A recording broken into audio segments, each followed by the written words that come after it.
The pay gap between the government and the private sector is getting larger. How large is it exactly? Well, a recent study shows that federal employees made 27% less than private sector employees. 27%? That's a pretty big deal. That's like saying somebody who works in the government earning $73,000 a year, they would be earning $100,000 a year if they were working in the private sector. Looking at last year, the number was at 24%.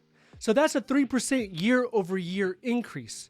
So where's all this coming from? The Federal Salary Council makes these determinations and then makes recommendations to the White House. After the data was released, one of the unions came out and said, this data, this is one of the reasons why we need a higher pay increase next year.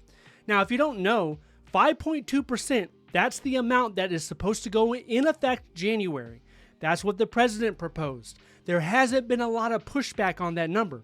However, there are some congressmen, there are some Democrats and unions that want to see that 5.2% turn into 8.7%. Another thing that's being talked about more and more and is getting more traction is the locality areas. They want to increase pay in specific locality areas that's falling behind the private sector. So you can look at the video I did just the other day when it comes to working in DC.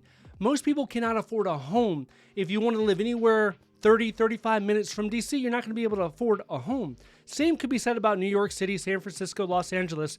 So they want to increase pay in these type of areas. Now, I wanted to see for myself, how big is this gap? So I decided to go ahead and pull up some government jobs and compare it directly with the private sector jobs. The city I'm looking at is in Chicago. The way I did this comparison is I took a GS-12 mid-salary and then I compare it with a mid-level private sector job equivalent. So the first thing that we're looking at is engineers. Let's look and see how much engineers get paid. This is a 0810 civil engineering government job and is for a project manager position with the Department of Army. The salary here is between $82,000 and $119,000 a year. This is for a GS-12 position, and there's multiple locations listed here. So this is one of those jobs you apply, and then you can pick the location afterwards, or they're going to tell you what location is available.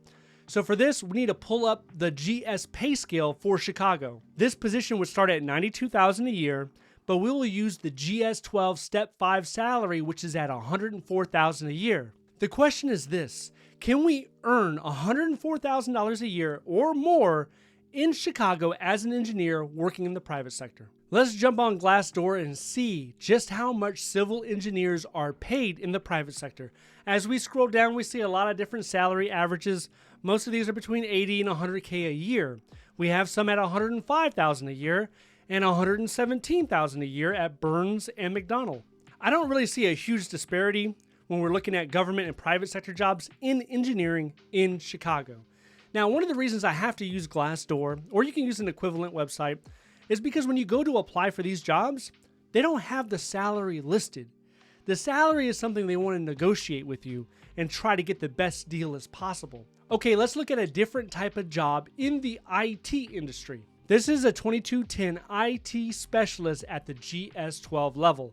This is for the IRS, and the salary is the same with an average of $104,000 a year. Let's take a look and see what we can find in Chicago for an IT specialist. As we scroll down here, we can see some higher salaries, like this one with an average of $138,000 a year, and then we have $119,000 a year and $122,000 a year.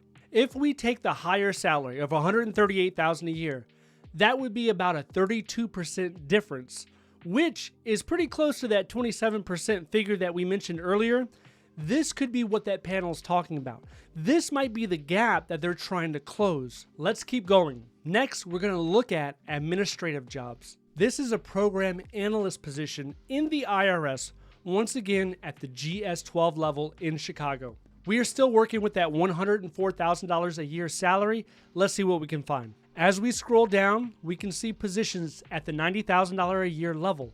And here's one for $106,000 a year, and we can see another one at $101,000 a year. I would say overall, the government salaries for program analysts, they look a little bit better. They're a few percent higher than what you find in the private sector. But there's a big difference when you're looking at a program analyst in the private sector and the government. For the private sector, I notice most jobs with the title program analyst, those are IT jobs or they're human resource jobs. Now, in the government, the vast majority of program analysts, which is in the 0343 job series, those are really administrative jobs. They don't really have that much to do with IT. A lot of times they don't have anything to do with HR. There are purely analytical, analyzing paperwork, administrative type jobs. So that is a big distinction. You have to keep in mind that there's over 300 jobs in the federal government that you can find on usajobs.gov. And if I were to sit here and go through each and every one of them, we'd be here all day. But this is a small sample of what you can expect when looking and comparing the public sector with the private sector. At the end of the day, it will be industry specific. So if you're in the IT industry, if you're in the medical industry, probably law, you will find the private sector rewards those skills at a higher premium. But if you're doing administrative type work, maybe human resources, things of that nature, I believe the public sector will generally win out. If you want to take a deeper dive when it comes to federal government salaries, your compensation, will it be enough to have a fulfilling life? Is a government salary even worth it? If these are some of the questions that are on your mind, I want you to watch this video next. If you'd like to see more videos like this, please click like and subscribe. Thank you so much for watching. I'll see you in the next one.